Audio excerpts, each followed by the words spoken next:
Tnediet il-fondazzjoni Gaming Malta. Sissa fl-industrija tal-gaming, ir-regolatur Malta Gaming Authority kien responsabbli għal kollox. Is-Segretajru Parlamentari Jose Herrera spjega li din ma kienx sitwazzjoni tenibbli. Ir-regolatur ma jistax fl-istess nifs jippromovi wkoll l-industrija. Sissa kienet jagħmel miraklu għax mod sottili kienet jirnexxielu jippromovi l-industrija. Per mod sottili.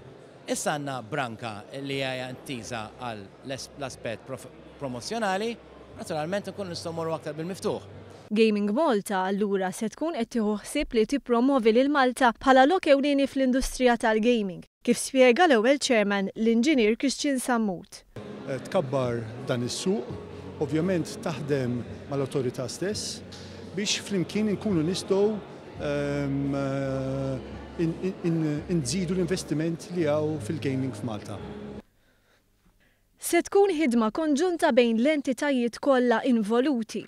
Flok ma' l-gvern, u se jopera l-gvern, id-deċidini nagħmluha mas-settur privat. Ġifieri se tkun taħlita ta' bejn sforz tal-gvern u tal-privat. Privat qed ngħidu service providers, però anke pereżempju il-Kamra tal-Avukati, il-Kamra tal-Kummerċ, l-Istitut tal-Accountants, in-nies kollha li għandhom x'jaqsmu mal-industrija se jkunu on board biex jgħinuna niżviluppaw aktar idejat. It-tnedija saret fil-Gazin Malti. Preżenti kien hemm rappreżentanti tal-industrija minn madwar l-Ewropa, fosthom il-Ġermaniż Dr. Hans Wolfram Kessler, li ilu għal dawn l-aħħar 3 snin f'pajjiżna u ra l-industrija tevolvi.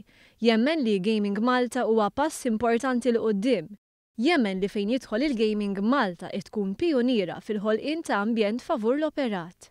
If you look all across Europe at gaming regimes, at tax regimes, most of them are gaming unfriendly.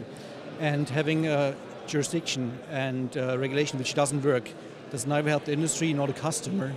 And so Malta in a way has set a milestone in the world of gaming.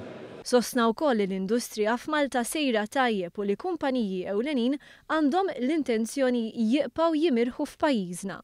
What I gather from the industry, I think Malta is still a step ahead of all other jurisdictions, and I guess for the companies I'm working for, Malta is going to be the country of choice.